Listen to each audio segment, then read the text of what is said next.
सकाळू जदि कह पाखापाखि 15 रु ऊर्ध दुकान बर्तमान मिठा दुकान रेड चली जो मैंने असाधु व्यवसायी रही फाइन कटा प्रतिक्रिया नवा आज्ञा 1000 टका फाइन करागला कौन फाइन करागला सेटा देखंतु बिस्कुट वाला तार बिस्कुट दियंती डेट चेक करी सी कले आमे तो आगे दुकान रे रहना मेडिकल केस रे मु 2 मास बेंगलोर रे सी आगे भूल करछंती सी भूलटा मो दुकान जेहेतु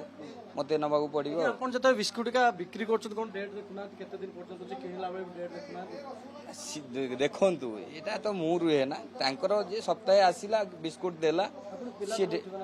हां सी तार मेंटेन करी जाउछंती हेइथिबो से आसिना 15 दिन हबो छेना और पनीर को नहीं टेस्ट करागला कौन रिपोर्ट माने कौन तदন্ত छेना पनीर रे हमरो किछि कंप्लेन नाही मैडम मने टेस्ट करले हमरो किछि कंप्लेन नाही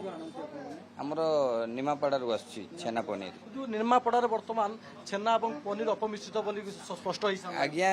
जो व्यापारी मने खराब दउछंती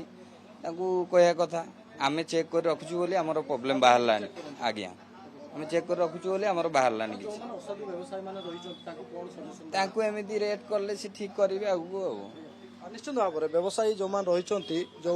एक्सपायरी डेट सरी जाइथिबा किछि जिनिस मध्ये बाहर थिला ता ऊपर मध्ये से निज आडू दोष स्वीकार करिसंती किंतु प्रकृत रे असाधु कोउठी होउची ताकू नै के उठिछि प्रश्न काहेकि ना तमाम राजधानी कथा यदि कहबा गत काली सकाळठु नै कि राति तमाम एवं आज द्वितीय दिन भुवनेश्वर जदि कहबा रेड आरंभ होइछि एवं निमापड़ारू विशेष करके नियाळी एवं निमापड़ारू कटक भुवनेश्वर को वर्तमान छेना आसुची प्रारंभिक पर्याय क्रमे जो सब छोट छोट व्यवसायी रही जो मैंने आणिकी स्वीट स्टल दिखते से काली रेड कराइला से अपमिश्रित बाहर आज स्वीट स्टल वर्तमान रेड चली जे कौटी अपमिश्रित रही जाए कि पूरा ग्रासरूट को जीवाई बर्तमान चाहूँगी खाद्य सुरक्षा विभाग कहीं प्रोटीन आकार सबू परिवार लोक पनीर और छेना को व्यवहार करें किंतु बारंबार अपमिश्रित आसवा